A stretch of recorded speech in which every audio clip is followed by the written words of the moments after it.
우리는 지난주, 지지난주 계속해서 대림절 시간을 기대하고 또 거닐고 있습니다. 대림절은요, 기다리는 시간입니다. 우리 첫 번째는 소망 가운데 기다리는 시간으로 삼았죠. 그리고 다짐했습니다.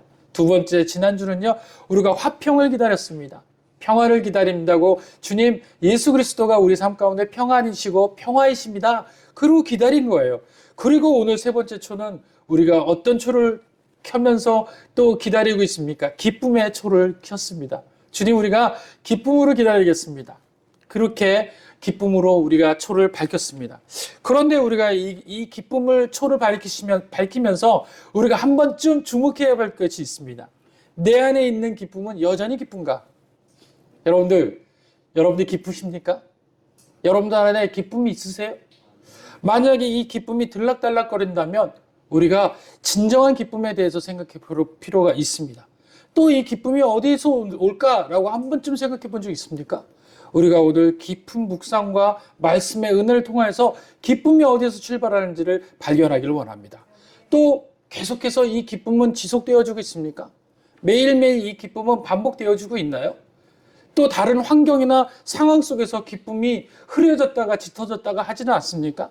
그렇다면 우리는 기쁨을 잘못 이해하고 있을지는 모릅니다. 오늘 말씀을 통해서 기쁨의 본질을 깨닫고 기쁨의 은혜 가운데서 진정한 기쁨 가운데서 성공하고 또 기뻐하시는 저와 여러분 되기를 간절히 원합니다. 우리가 기쁨이 있는 것이 잠시 사라지거나 흐려지거나 또 옅어진다면 우리는 다른 기쁨을 알고 있을지도 모릅니다. 오늘 본문 시편 51편은요, 한 사람의 이야기예요. 근데 이 사람은 기쁨을 혼동했다가 마침내 기쁨의 실체 앞에서 서게 된 고백을 51편에 실은 사람입니다. 그의 이름은 다윗이라는 사람이에요. 다윗. 오늘 이 다윗은 시편 51편으로 인해서 이전의 삶과 이후의 삶으로 갈리게 됩니다. 오늘 이 51편이 그래서 굉장히 중요한 그 테마이고 중요한 본문인 줄 믿습니다. 우리가 먼저 이 본문을 다루기 전에 우리가 조금 전에도 이야기했듯이 기쁨이 지속되느냐 또 기쁨이 내 안에 있느냐 우리가 한번 찾아보자라고 이야기했잖아요. 자, 여러분들 진정한 기쁨이 무엇인지 오늘 저와 여러분들과 함께 나눠볼 때 한번 여러분들 점검해 보시길 바랍니다. 먼저 기쁨은 성도들에게 두 가지로 나타날 수 있어요. 첫 번째는 참 기쁨입니다. 온전한 기쁨, 본질적으로 진정한 기쁨을 이야기합니다. 이 기쁨은요, 내면에서부터 시작이 돼요. 내 안에서 시작된다는 겁니다. 참 기쁨이 아닌 또 다른 기쁨은 외면에서 시작돼요. 바깥에서 영향을 많이 받습니다. 상황에서 영향을 많이 받고요. 또 형태로서의 영향을 받기도 해요. 그런데 진정한 참 기쁨은요, 내 내면 안에 있다는 거예요. 다시 말하면 저와 여러분 안에 이미 이 기쁨이 있을까요, 없을까요? 있다라는 겁니다. 그 기쁨이 내 속에서부터 퍼져나올 때 진정한 기쁨이 시작되는 거고, 또 그 기쁨은 우리가 주체할 수 없는 기쁨으로 변하게 되고 많은 것을 가져다 주고 또 우리 삶의 모든 기쁨을 다 갖다가 그 기쁨을 비교를 하더라도 비교 대상이 될 수 없을 정도로 그렇게 기쁜 거예요. 그 기쁨이 어디에서 시작된다고요? 내 안에서 시작되는 기쁨. 내 안에서 시작된다라고 이야기를 드립니다. 그런데 이 기쁨, 내 안에서 시작되는 기쁨은요, 환경을 먼저 초월해요. 어떤 환경이 있다고 해도, 어떤 고난이 있다 하더라도, 어떤 상황이 있고 염려가 있다 하더라도 그 염려와 상황, 또 그 고난, 또 환경에 어떤 죄악이 있더라도 그런 것으로 인해서 이 기쁨이 사라지거나 또 그 기쁨이 동요되거나 또 기쁨이 소멸되지 않는다는 거예요. 아무런 환경이 어떤 고난과 역경이 있다 하더라도 기쁨은 지속되어져요. 내 안에서 시작되는 기쁨이 그렇게 할 수 있다는 겁니다. 이 기쁨을 뭐라고 말씀드렸다고요? 참 기쁨이다. 그래서 만약에 여러분 안에서 환경이 어려운데 고난 가운데 분명히 있는데도 불구하고 내 안에서 뭔지 모르는 기쁨이 있다. 그런 사람들은 뭘 느끼는 거예요? 참 기쁨을 누리고 있는 거예요. 참 기쁨을 있는 거예요. 그래서 그 기쁨으로 고난을 이겨내요. 어떤 고난이라도 그 고난 때문에 분명히 힘든 건 맞아요. 그런데도 불구하고 기쁨은 소멸치 않은 거예요. 이겨내는 힘이 바로 이 참 기쁨의 힘인 줄 믿습니다. 그래서 환경을 이겨내는 힘, 이것이 바로 내 안에서 시작되는 참 기쁨의 역사인 줄 믿습니다. 그래서 여러분들이 성경 속에서 또 상황 속에서 어려운 중에도 흔들리지 않고 나를 이겨내게 한다. 이겨내고 하고 있어. 근데 그 안에서 뭔지 모르는 기쁨이 있어. 라고 이야기한다면 여러분 안에는 참 기쁨이 존재하고 있는 거예요. 할렐루야. 그래서 그 기쁨으로 여러분 삶 가운데서 이겨난다라는 것을 분명히 기억하시길 바랍니다. 그래서 여러분들 삶 가운데 내 안에서 기쁨이 일어나는 건지 아니면 외형적인 기쁨에서 와서 내가 그걸 기뻐하는 건지를 분별할 줄 알아야 돼요. 그래서 참 기쁨은 내 안에서 시작된다. 그 내 안에서 시작되는 기쁨이 누굴까요? 바로 하나님과 함께하는 동행의 기쁨이 그 참 기쁨의 시작점인 줄 믿습니다. 하나님과 동행하면요, 외견에서 어떤 환경으로 인해서 어려움이 있다라도 믿는 구석이 생겨요. 바로 그것이 뭡니까? 바로 하나님이라는 큰 은혜의 존재라는 겁니다.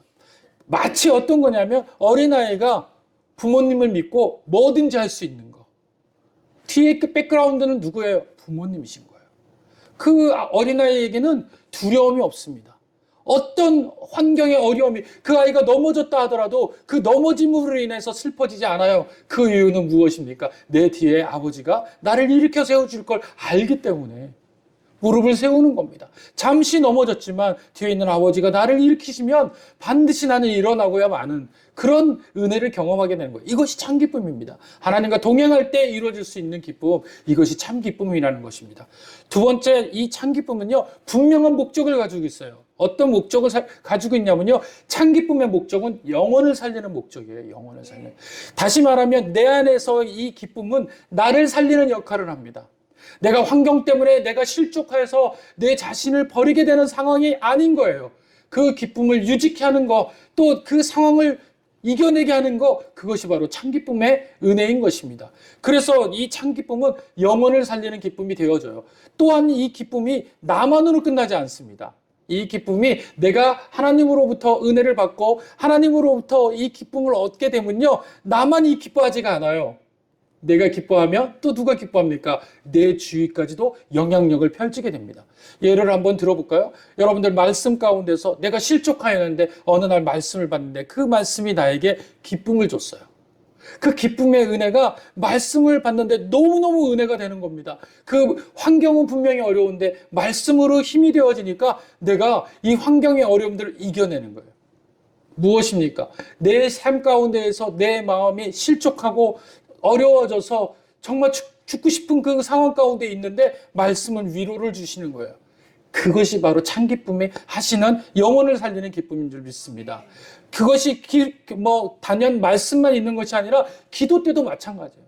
말씀 보기가 어려워서 기도하는 중에 하나님의 음성이 들거나 하나님의 성령의 위로가 있잖아요. 그랬을 때 어떤 일들이 벌어집니까? 내 환경은 어렵고 상황은 멀지만 그럼에도 불구하고 기도함으로써 한없이 눈물이 나오고 나도 모르는 눈물이 내 안에서 기도로 막 흘러 넘치는데 왠지 모르게 그 기도를 다 하고 나오면 기쁜 거예요. 다 털어놓은 것 같은 느낌이 드는 거예요. 누구한테 뭔가 털어놓고 싶은데 그 대상이 없었는데 하나님이 대상이 되고 성령이 대상이 되어서 기도하고 다 털어놨더니 기뻐지는 겁니다.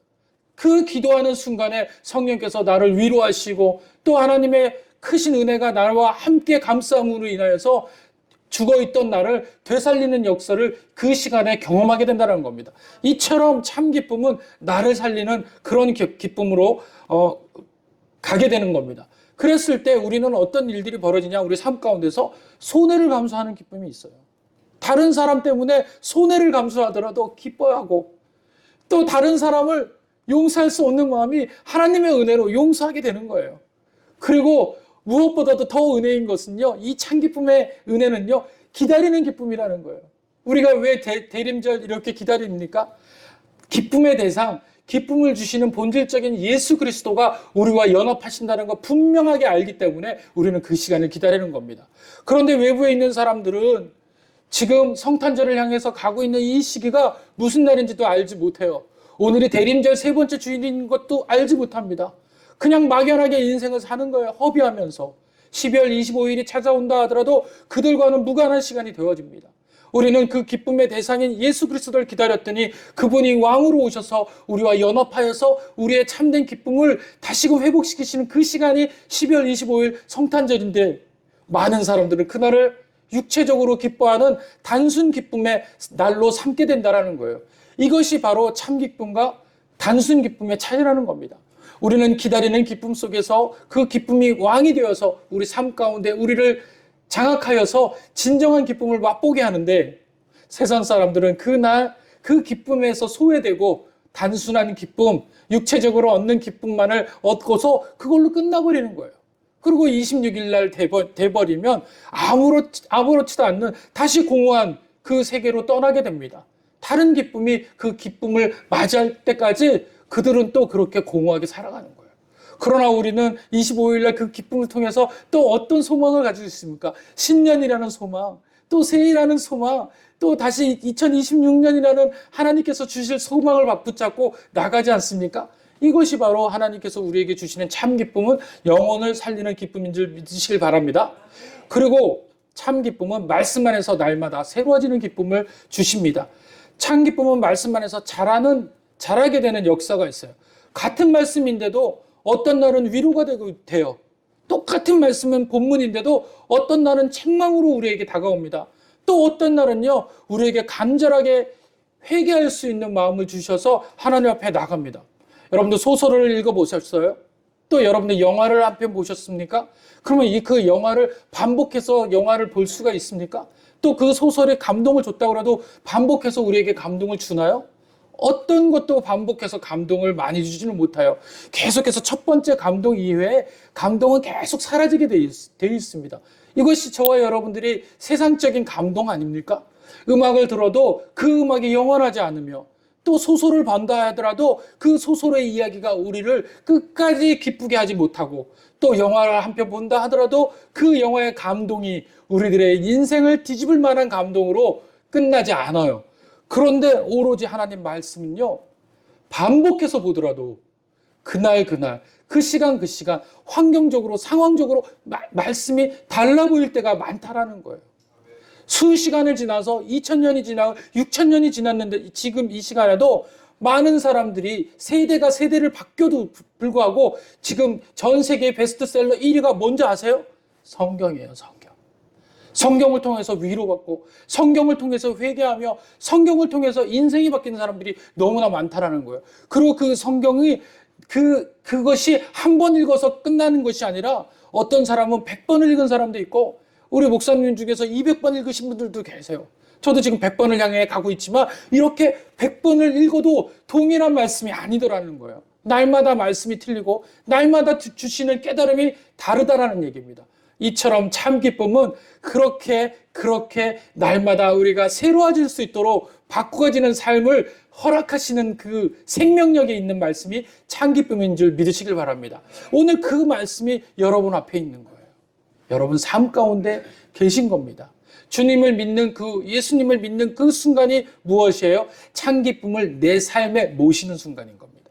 요한복음에는 그 기쁨이 우리 가운데 거했는데 많은 사람이 그걸 알지 못했지만 그 말씀을 알게 되고 믿게 되고 깨닫게 되는 순간 그 기쁨이 우리 안에 거해서 육신으로 오시고, 말씀이 육신으로 오셔서 우리 안에 거하게 됐다라고 말씀하시잖아요. 말씀이 우리 안에 거하게 돼서 우리에게 참 기쁨이 되어주시는 겁니다. 그래서 그 기쁨이 우리 안에 거하게 되면 이런 일들이 우리 삶 가운데 일어나게 될 줄 믿습니다. 그리고 이 참 기쁨은 육체를 기쁘게 하는 또 다른 기쁨을 능가하는 은혜가 있어요. 어떤 겁니까? 다른 사람을 살리는 기쁨.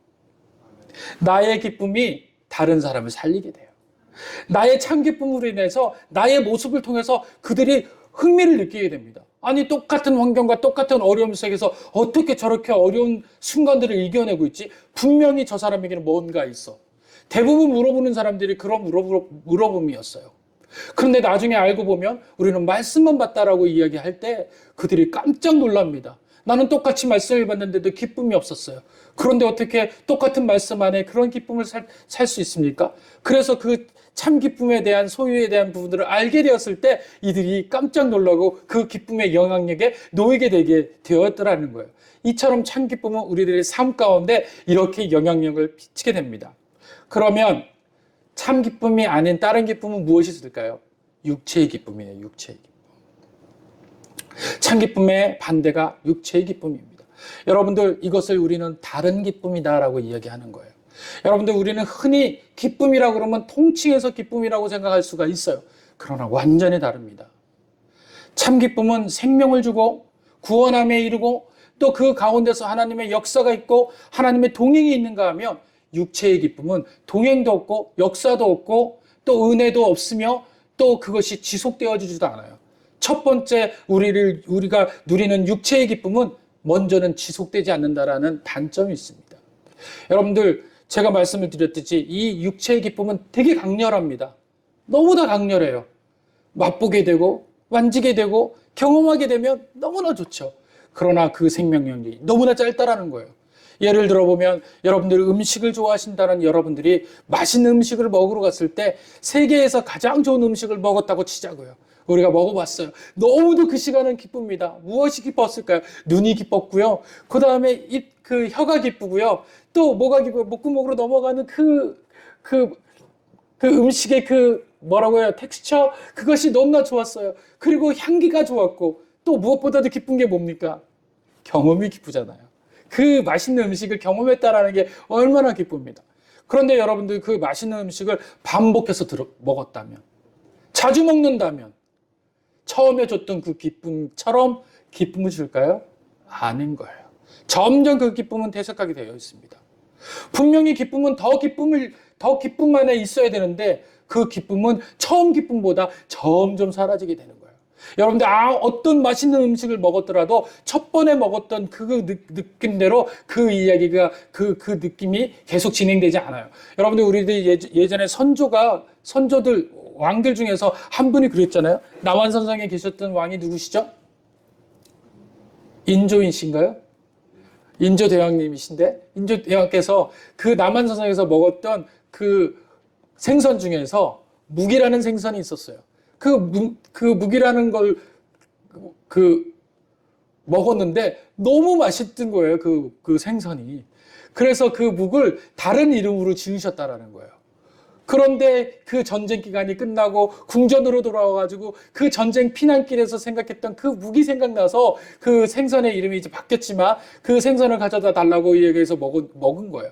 그런데 묵이라는 이름이 왜 지어졌냐면 너무도 맛이 없기 때문에 묵 같다 그래서 묵이라고 지은 거예요. 그런데 그 생선의 이름을 다른 이름을 지어서 그 생선을 다시 먹었는데 그 생선이 산성에서 먹었던 그 피난길에 먹었던 그 음식 맛이 났었을까요? 아니었던 거예요. 그래서 그 생선의 이름을 다 뭐라고 지었을까요? 도로묵이다라고 지어서 우리가 먹는 도로묵이 되었다라는 그런 이야기가 있지 않습니까? 이처럼 우리가 먹었던 그 음식이 우리를 기쁘게 하고 즐겁게 하는 건 한정적이며 너무도 짧다라는 겁니다. 왜 그럴까요? 우리는 육체는 더 강하고 더 강력한 기쁨을 요구하기 때문에 그렇습니다. 또한 우리의 육체의 기쁨은요, 너무도 이기적이에요. 다른 사람을 살리지 못합니다. 생명력이 없어요. 나조차도 살리지 못합니다. 그러나 이 기쁨은요, 나만 알기를 원해요. 나만 느끼길 원합니다. 다른 누군가와 나눠줄 수가 없어요. 이 기쁨은 온전히 나만 누렸으면 하고 이렇게 생각을 하는 겁니다. 오직 나를 즐겁게 하고 타인을 고려하지 않고 관계를 희생시키고 결국 나만 남는 것이 바로 육체적인 기쁨인 거예요. 단발성이며 생명력도 길지 않으며 오직 나만 누려야 되는 것, 이것이 육체의 기쁨입니다. 그 다음에 또 육체의 기쁨 세 번째는요, 대가를 바란다라는 거예요. 육체의 기쁨은 반드시 대가를 요구합니다. 더 치명적인 것, 이것이 바로 은밀하게 좋아하는 육체의 기쁨이라는 거예요. 육체의 기쁨이 심하게 가게 되잖아요. 은밀한 것을 요구해요. 어두운 곳에서 시작됩니다. 절대로 밝은 곳에서 시작하지 않아요. 여러분들, 연예인들이 기쁨을 얻고 또 많은 사람들을 통해서 또 대중의 대중을 통하여서 얻는 그 기쁨이 지속되지 못하잖아요. 그러면 이들에게 찾아오는 건 불안감이라는 거예요. 그래서 우울증에 걸리고요. 그 우울증에 해결하기 위해서 무엇을 찾아요? 약물을 찾기 시작합니다. 근데 그 약물을 벌건 대낮에 많은 사람들이 알고 있는 곳에서 그 약물을 취합니까? 안 그래요. 은밀한 곳에서, 나만 알고 있는 곳에서 그렇게 찾기 시작을 합니다. 숨겨야 되는 거예요. 합리화해야 되고 결국 무엇이 됩니까? 죄의 종이 되고 마는 거예요. 육체의 종으로 사는 거예요. 다시 말하면 그 대가는 뭡니까? 그 육체의 그 기쁨을 얻음으로 인하여서 얻게 되는 대가는 다 같이 따라합시다. 죄가 되는 거예요. 육신적인 그 기쁨을 얻게 되면 결과적으로 나를 따라오게 되는 것은 죄입니다. 그러고 난 다음에 그 기쁨을 얻고 난 다음에 뭐가 가지고 있어요? 죄로 인하여 가지고 얼만큼 많은 사람들이 힘들어합니까? 오늘 그 죄를 통해 육체의 그 바라는 것으로 인하여서 성경은 무엇이라고 이야기합니까? 죄의 삭은 사망이다라고 이야기해 주는 거예요.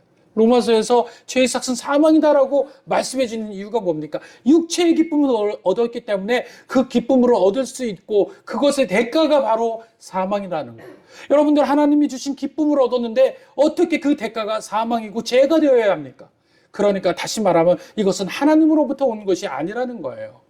그러니 참 기쁨은 하나님으로부터 시작해서 내 안에서부터 퍼져나가서 타인을 구원하게 이르는 기쁨이지만 육체의 기쁨은 내 죄로 인하여서 얻어진 그 육체를 통하여서 단발성으로 나를 기쁘게 하고 이기적이며 대가를 바라는 그 기쁨으로 전락하고 만다는 겁니다.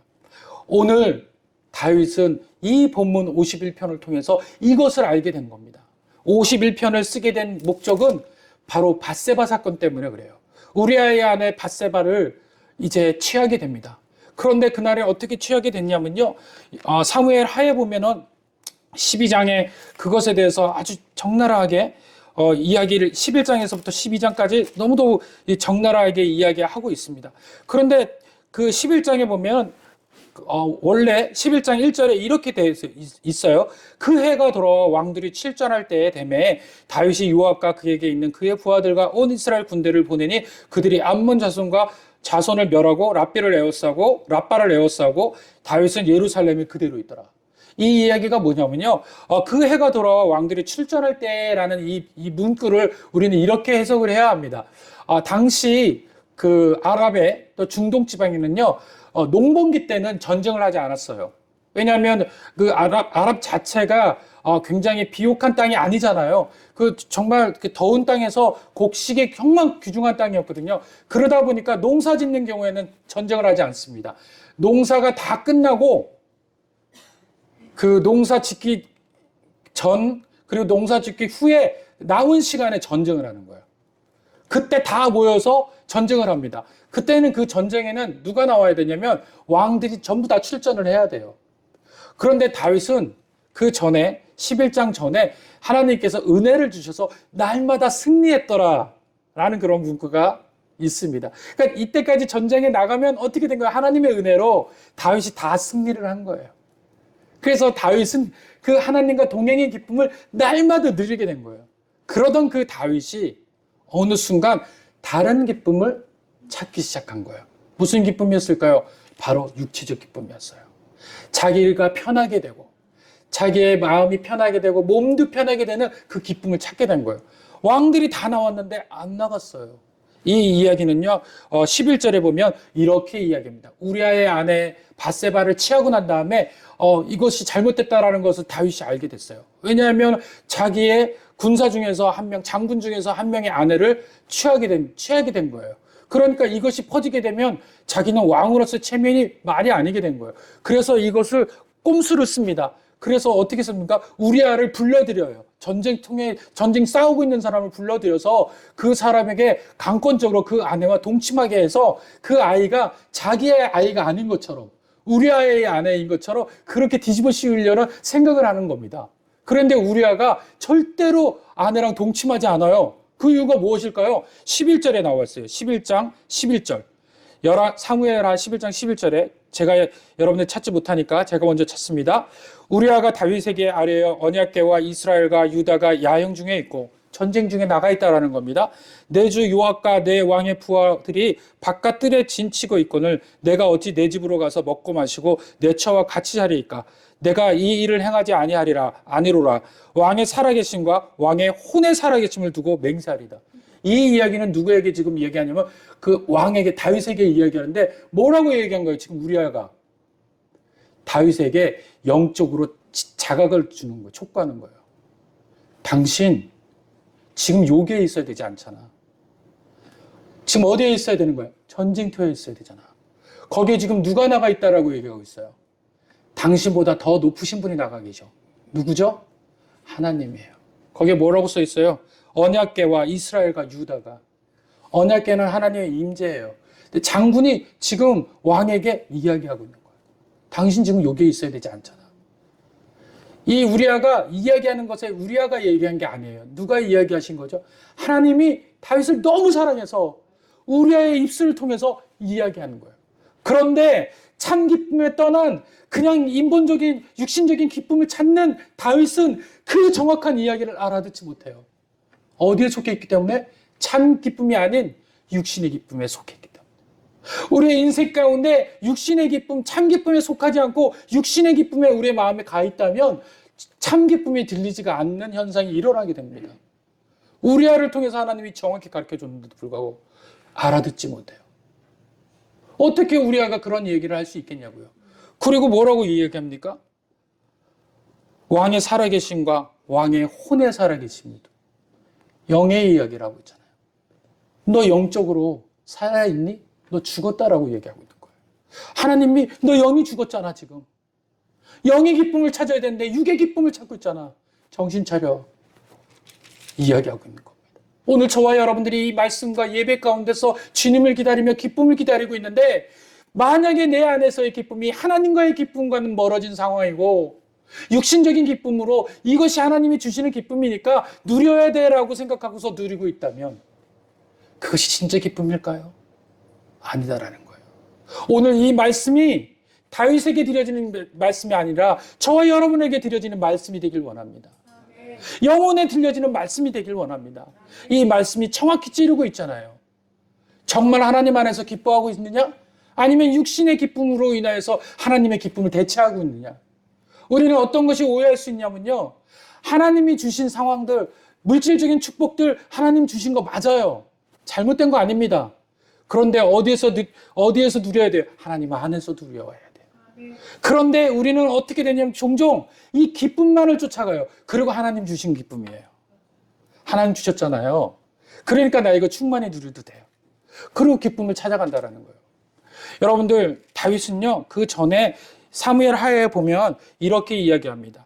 다윗이 여호와 앞에서 힘을 다하여 춤을 추는데 그때 다윗이 배 에봇을 입었더라. 다윗이 온 이스라엘 족속이 즐거이 환호하며 나팔을 불고 여호와께 꾀를 메어 올라온다 오니라. 그랬더니 여호와의 꾀가 다윗성으로 들어올 때 사울의 딸 미갈이 창 내다보다가 다윗 왕이 여호와 앞에서 뛰놀고 춤추는 것을 보고 심중에 업신여긴지라. 다윗이 자기의 가족들에게 축복하려 돌아오매 사울의 딸 미갈이 나와서 다윗을 맞으며 이르되 이스라엘 왕이 오늘 어떻게 영화로우신지 방탕한 자가 염치 없이 자기의 몸을 드러내는 것처럼 오늘 그의 신복의 계집종의 눈앞에서 몸을 춤추는데 어떻게 춤춘 거예요? 속옷이 다 보이고 아랫도리가 다 보이도록 춤을 춘 거예요. 누구 앞에서요? 하나님 앞에서. 무엇 때문에요? 하나님이 주신 기쁨 때문에. 할렐루야. 그 기쁨 때문에 막 춤추는데 너무 기쁜 거예요. 그러면서 뭐라고 이야기합니까? 여호와 앞에서 한 것이니라 내가 그가 내 아버지와 내 온 집안을 버리시고 나를 택하사 나를 여호와 백성 이스라엘 주관자로 삼으셨으니 내가 여호와 앞에서 뛰놀리라.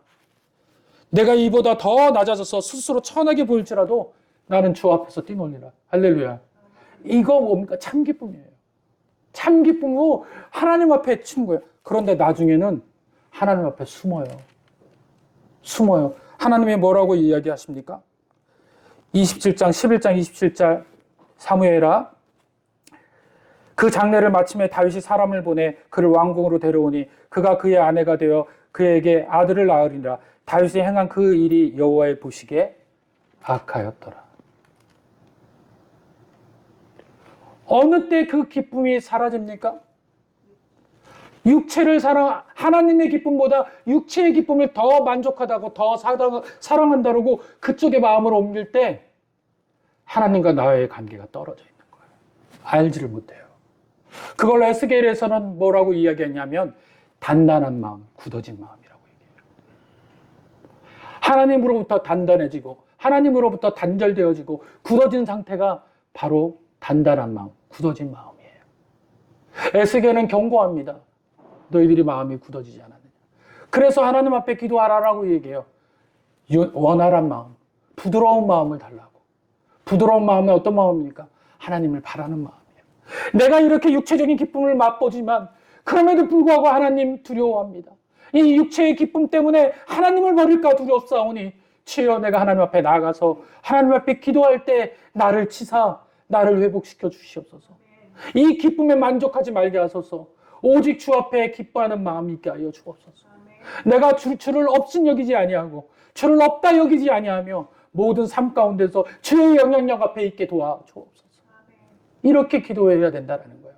날마다 육신적인 기쁨이 더하면 더할수록 주여 이것이 기쁨의 온전한 전부가 되지 않게 하소서. 저의 기쁨은 주님이십니다. 그렇게 해야 됩니다. 사무엘하 12장 8절에 보니까 하나님이 이렇게 이야기하세요. 내 주인을 집을 내가 주고, 다시 말해서 사울을 꺾어서 내가 너를 왕으로 만들어줬다고 합니다.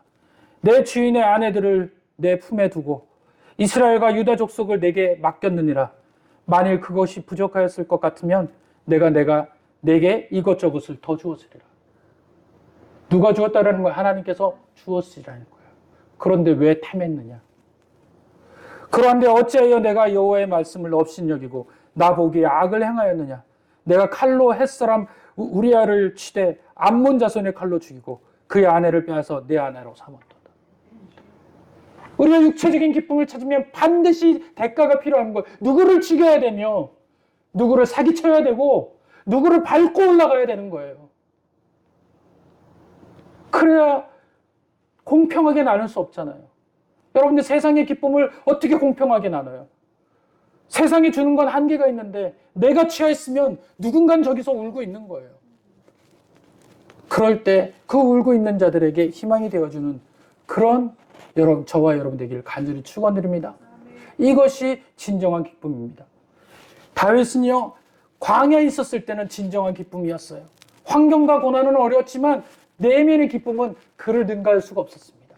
사울을 통해서 도망다녔고 또 골리앗을 상대했을 때 골리앗은 창과 단창과 여러 가지 무기로 무장되어서 나오지만 나는 만군의 여호와 이름으로 나간다라는 그 만군의 여호와의 기쁨으로 나갔던 자였습니다.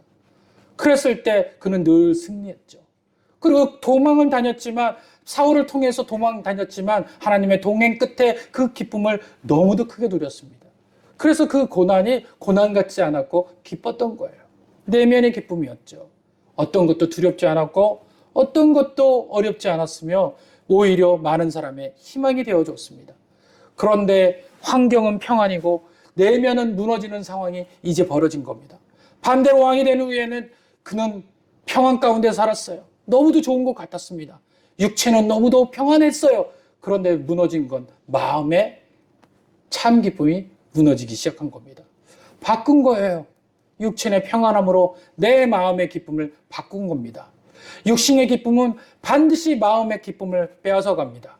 왜냐하면 동시에 나눌 수가 없어요. 좀 더 좋은 것을 누리게 하기 위한 것이기 때문에 그렇습니다. 밧세바 사건을 통해 가지고 오늘 본문을 그렇게 쓴 겁니다. 우리 본문을 한번 읽어보고 마치려고 합니다. 오늘 하나님이여 주의 인자를 따라 내게 은혜를 베푸시며 긍휼을 따라 하옵소서. 그리고 내가 죄악 중에서 출생하였습니다. 우슬초로 나를 정결하게 하소서. 내가 정하리이다. 나를 죄를 씻어주소서. 내가 눈보다 희리다. 내가 즐겁고 기쁜 소리를 주시사 주께서 꺾으신 뼈들도 즐거워하소서.